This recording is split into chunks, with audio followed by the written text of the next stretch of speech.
மாங்காட்டில் கார்த்திகான்றவங்க மாங்காடு காவல் நிலையத்தில் போய் புகார் அளிக்கிறாங்க.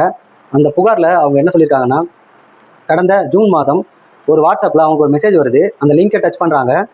அது உள்ள ஒரு கேமுக்குள்ளே போகுது. அந்த கேமுக்குள்ளே உள்ள செக் பண்ணி பார்க்குறாங்க. 10 ரூபா போட்டால் 20 ரூபா கிடைக்கிற மாதிரி கேம் இருக்குது. அதில் 10 ரூபா போட்டு முதல்ல விளையாட ஆரம்பிக்கிறாங்க. டாஸ்க் மாதிரி தராங்க அவங்க. அந்த டாஸ்க்கை நிறைவேற்றினா 10 ரூபாய்க்கு போட்டால் 20 ரூபா கிடைக்குது.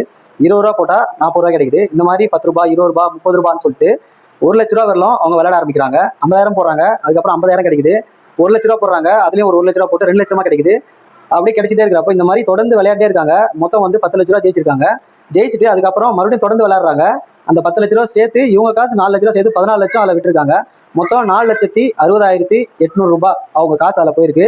இதில் என்னன்னா, முதல்ல வந்து அந்த அந்த கேம் விளையாடுறதுக்கு அவங்க வந்து ஒரு லாகின் பண்ணுறதுக்கு 800 ரூபா ஃபீஸ் வாங்கியிருக்காங்க. அந்த 800 ரூபா ஃபீஸோட சேர்த்து அவங்களுக்கு மொத்தம் ஏமாந்த தொகைன்னு பார்த்தீங்கன்னா 4,60,800 ரூபாய். இதில் நான் என்ன சொல்ல வரேன்னா, இந்த மாதிரி ஆன்லைன் கேம் விளையாட்டில் 10 ரூபா போட்டு 20 ரூபா 20 ரூபா போட்டால் 40 ரூபா இந்த மாதிரி ஒரு கேம் வருதுன்னா எவ்வளோ கேம்ஸ் இருக்குது, ஆப் இருக்குது. ப்ளே ஸ்டோரில் நிறைய தடை பண்ணியிருக்காங்க. ஆனால் நம்ம மக்கள் கொஞ்சம் கூட அதை வந்து பார்க்காம அதில் வந்து விளையாடி தன் பணத்தை இழக்கிறாங்க.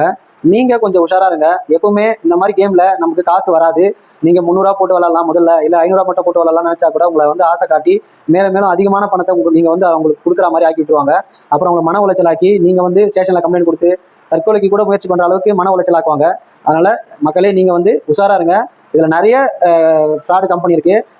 அதே மாதிரி இது வந்து ப்ளே ஸ்டோரில் கண்டிப்பாக வராது. ஏன்னா ப்ளே ஸ்டோரில் நிறைய இந்த ஃப்ராட் கம்பெனி எல்லாம் தடை பண்ணிட்டாங்க. ஆனால் வந்து கூகுளில் வரும். கூகுளில் வந்து அதை வந்து நீங்கள் டவுன்லோட் பண்ணி அதில் விளையாடி பணத்தை இழப்பதற்கு நீங்கள் விளையாடாமல் இருக்கலாம்.